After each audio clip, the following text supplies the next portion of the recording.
이해 못할 장면들 너무너무 많습니다. 민주당 공천을 둘러싸고. 노임 여사님께 먼저 여쭤보면요. 네. 이재명 당대표가 실제 사천을 하고 있는 겁니까? 깊숙이 개입하고 있나요? 근데 사실 저는 그래요. 어떤 당대표들 중간에 전혀 사심이 개입하지 않을 수는 없다고 생각해요. 김종대 의원을 영입하고 싶었던 것도 저는 이재명 대표의 사심이라고 생각해요. 훌륭한 인재를 보면 당연히 영입하고 싶은 마음이 드는 거 아니겠습니까? 그러니까 그런 모든 것을 전부 다 사천이다 이렇게 말해버리면 사실은 안 되죠. 그러니까 이 사람이 얼마나 훌륭한 사람이냐, 이 사람이 정말 이 당에 필요한 사람이냐, 이 사람이 정말 전투력을 가지고 이 힘든 상황을 극복해내는데 견인차 역할을 할 수 있는 사람이냐, 이걸 가지고 판단해서 난 이분이 꼭 필요하다고 생각해서 영입한다. 그러면 사실은 그분이 사천 논란의 대상이 됩니까? 아니잖아요. 그러니까 사천이나 아니 이런 거 가지고 따질 게 아니라 능력도 없고 아무런 깜도 안 되는 사람인데 그냥 오로지 나랑 친하다는 이유 하나만으로 그 사람을 여기다 꽂는다 이러면 사천이라는 말을 할 수가 있겠죠. 근데 그게 아닌 상황이라고 한다면 사천이나 아니 이거 가지고 따질 필요는 없다고 생각해요. 다만 지금 현재 민주당에서는 이 국회의원들의 공천이 매우 중요하지 않습니까? 네. 공천을 못 받으니까 나는 저 사람이 사천 때문에 희생을 당한 희생양이야. 이 프레임으로 지금 뭔가 극복해 보려고 하는 사람들 때문에 저는 상황 자체가 지금 오도되고 있는 부분이 있다고 생각하고요. 지금은 과도기적인 상황에서 이게 해결이 아직 안 되고 있지만 만약에 조금 더 정리가 되고 나면 진짜 사천이었는지 아니었는지는 좀 밝혀질 거라고 봅니다. 개입을 할 수도 있다 또는 좋은 사람 추천하는 거 좋은 사람은 당연한 거 당연히 아니냐? 모셔야죠. 당연히. 그런데 김종대 전 의원 보시기에는 이재명 당대표 나와서 시스템에 의한 공천이다. 일관되게 얘기하고 있습니다. 저도 들어보니까 아무런 개입을 하지 않는다는 거예요. 공간의 독립성 존중한다 이렇게 이제 가면서 오히려 바깥에서는 오해를 더 많이 한다. 거짓말 시키는 거 아니냐. 뭐 오해일 수도 있고 일부 사실일 수도 있다고 저는 봅니다. 그런데 여론조사 같은 건 확실히 이상하거든요. 그리고 현역 의원 컷오프 되는 기준도 사실은 이상하고 그래서 홍익표 원내대표가 계속 지금 공관위원장한테 일단은 이 문제에 이의 제기를 하는 걸로 알고 있고 그래서 지금 밖에서 술자리에서 힘내라 홍익표 이러는 예비 후보자들 많아요 지금. 제가 뭐 건배사를 아예 힘내라 홍익표로 하더라고요. 어이가 이제 그렇게 해서 거기만 희망으로 바라보는 공관위에 대한 불만이 많은데 한 가지 문제는 모든 걸 임혁백 공관위원장한테 다 맡겨놓는 듯한 모양새입니다. 당대표 역할이 거의 없고 그렇게 되니까 임혁백 위원장은 정치인이 아니라 관리자예요. 그런데 관리자가 모든 거를 다 도맡아서 지금 저 메시지도 발표하고 뭐 어떤 그 결과도 발표하고 이렇게 되다 보니까 그 입만 쳐다보니까 사람들이 조금 성에 안 차는 거예요. 이럴 때는 당의 리더십 복원이 더 조금 강화돼야 된다는 말씀을 드리고 그다음에 공천이냐 사천이냐 할 때 이재명 대표가 자꾸 이명박이래. 이재명 대표가 자기 그 어떤 그 미래 대표직이 아니도 생각할 수 있다고 저는 봅니다. 그러면 그럴수록 A급 인재로 자신을 보호하는 것이 맞다는 거예요. 그러니까 무슨 얘기냐면은 예를 들면 지금 윤석열 정부에서 특검 대상자 2명 공천이 1명은 됐고 1명은 유력시 됩니다.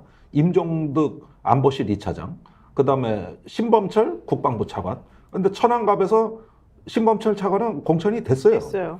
그런데 경북 울진 양양 영주 쪽에서 이 임종득 차장이 유력시 됩니다. 제가 보니까 경쟁자가 없어. 그러면은 이 사람들은 특검이 되면은 제일 먼저 조사받아야 될 사람들이에요. 김기회환 해병대 사령관한테 직접 전화로 압력는 당사자 둘이라고요. 그러면 이렇게 생각해 볼 수 있는 거죠. 저쪽은 특검 방어용 행동대장들을 심어 놓은 거예요. 제일 좋은 지역구에다가. 그러면은 그거를 갖다가 분쇄하고 진실투쟁을 벌일 수 있는 우리 측 선수는 마련됐냐는 거죠. 이런 식으로 따져나가다 보면은 공천 기준도 상당히 이 어떤 특검 정국, 그걸 넘어서 앞으로 대선까지 가는 정국에서 꼭 필요한 인재를 이런 이유로 배치했다. 그러면은 나는 민주당에서 이제 경선이 끝나 봐야 외압 세력에 대한 진실 세력이 누구인지가 이제 진용이 짜여지는 것인데 그런 기준으로 경선을 관리하겠다 그러면 되는 겁니다. 다른 분야도 이렇게 하는 거예요. 또 뭐 주진우 법률비서관이 해운대 갑에 갔다. 근데 왜 갔겠느냐는 거예요. 왜 갔겠느냐. 저는 다 이거 김건희 특검, 최수근 특검 그 이후에 대통령 안위를 위해서 진짜 방탄공천은 윤석열 대통령이 하신 거예요. 그러면 거기에 맞는 하나의 어떤 진용 갖추는 거, 진을 펴는 것이죠. 이런 쪽으로 사고하시면은 남은 공천 과정에서 충분히 결과를 낼 수 있다고 봅니다. 걱정을 많이 하시는데 변희 대표는 지금 목숨 걸고 탄핵 운동을 해왔지 않습니까? 네. 이 상황을 굉장히 심각하게 지금 보고 계신가요? 심각하죠. 일단은 탄핵 대열은 200명을 목표로 했어야 되는 건데, 그리고 실제로 연동형과 논쟁 때도 200명을 목표로 해서 갔었는데, 현재 그 어떤 여론조사 추세로 보더라도 200석은 물 건너갔다. 그리고 만약에 내일 투표한다라고 계산하게 되면은 이건 국힘당이 일당은 뭐 거의 확실하다. 이 상황에서 볼 때는 그런 정도로 점수를 어마어마하게 까먹었다는 거죠. 근데 우리가 작년에 그 재보선 선거 때, 강서구청장 선거 때 17%를 이겼거든요. 그때 2020년 총선 때도 강서구 선거에서 17%를 이겼었던데 똑같이 그 17%라는 거에 그 차이로 180대 100 차이가 났었어요.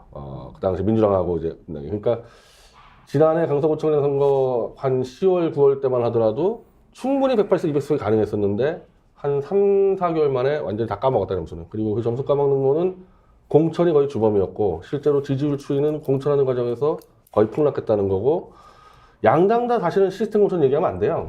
그 시스템 공천이라는 거는 최소한 저 미국식으로 오픈 프라이머리나 뭐 아니면 그냥 예비 경선이나 이렇게 같은 시스템 공천인데 전략 공천 찍고 있고 컷오프 탈락시키고 있는데 무슨 시스템 공천입니까? 그러니까 이거는 어찌 보면 이제 이런 식의 공천은 결과로서의 그걸 입증할 수밖에 없는데 지금 결과로 보더라도 왜 이거는 전략 공천이고 왜 이 사람 날라갔고 논리가 안 맞는 경우가 많이 있고 이제 또 하나는 새로운 인물들 들어왔을 때도 왜 김종대 인물 같은 경우 스카웃을 실패하고 잘 모르는 누군지 잘 모르는 사람도 들어오고 그러니까 새로운 영입을 평가하더라도 이건 뭐 국힘당도 마찬가지인데 평가적이 별로 없다는 거죠. 사실 저도 사실 영입을 받았어요. 네, 제안을. 근데 저도 사실 그때 안 간다고 그랬었거든요. 근데 안 간다고 했던 이유가 아마 비슷했을 것 같긴 해요. 김종대 의원이나 저나. 근데 이제 더 훌륭한 사람들이 사실은 더 가고 더 좀 적극적이고 전투적으로 잘 하기를 바라서 뭐 그런 마음도 사실 저는 되게 많았어요. 제가 괜히 가서 뭐 좀 괜히 시끄럽게 잘 기여도 못하면서 할 필요는 없다 생각했었었는데 사실 이제 그 이후에 영입된 분들이나 뭐 이제 돌아가는 상황을 보면 차라리 그냥 내가 갈 걸 이런 생각도 솔직히 합니다. 네. 그러니까 그런 걸 따져보게 되면은 그런 판단이 옳았는지 옳지 않았는지 모르겠어요. 근데 아까 김종대 의원 하신 말씀처럼 A급 선수들이 가서 좀 했었으면 얼마나 좋았을까 이 말 저는 충분히 동의하는데 문제는 그 A급 선수들이 이제 안 갔다는 게 사실 저는 좀 문제고 그 안 간 것 때문에 뭐 이재명 대표를 욕할 필요는 없는 거죠. 근데 이제 문제는 이 인프라가 사실은 좀 구축이 좀 안 됐고 여러 가지 개인적인 사정들이 있으니까 이제 안 갔을 거라고 저는 생각을 하는데 그럼에도 불구하고 저는 지금 현재 변희재 대표가 말한 것처럼 뭐 내일 투표하게 되면 국힘 일당이다 이렇게 생각하진 않아요. 지금은 바뀌고 있는 과정 중이고 언제든지 민주당은 지금처럼 시끄러울 수밖에 없는 구조를 가지고 있어요.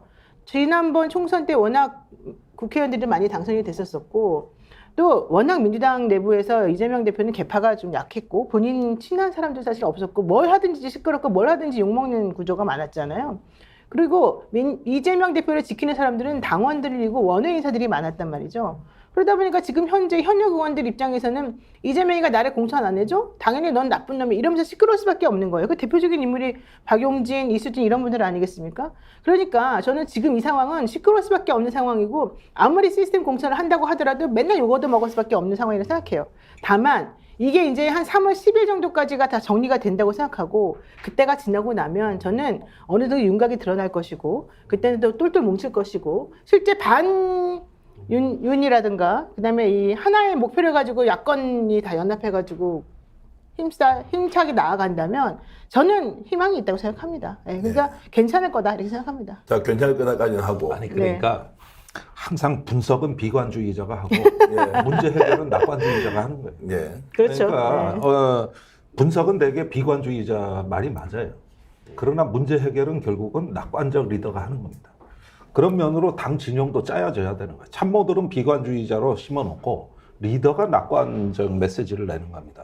지금 민주당이 그런 리더십으로 조금 더 정비될 필요가 있는 거예요. 분석도 마찬가지입니다. 바닥 민심은 아직 괜찮습니다. 바닥 민심은 괜찮은데 어디서부터 문제가 되냐면 제가 유심히 보는 게 2030 청년표가 흔들려요.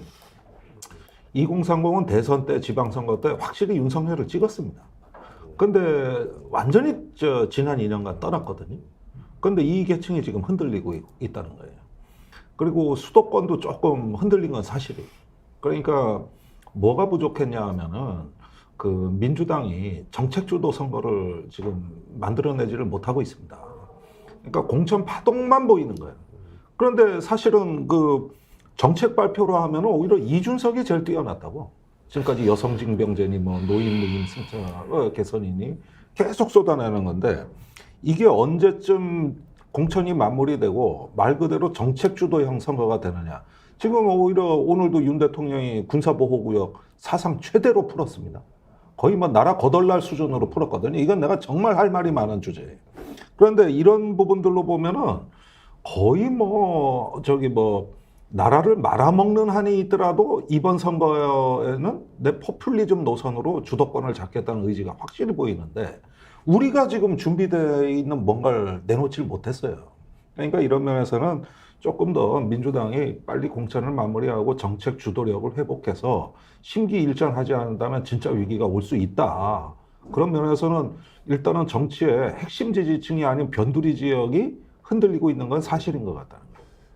스픽스는 말하는 언론입니다. 대세는 유튜브, 그중에서 스픽스. 좋아요, 댓글, 구독, 알림 설정. 여러분이 저희를 사랑해 주시고 우리가 여러분을 사랑하는 4가지 방법입니다.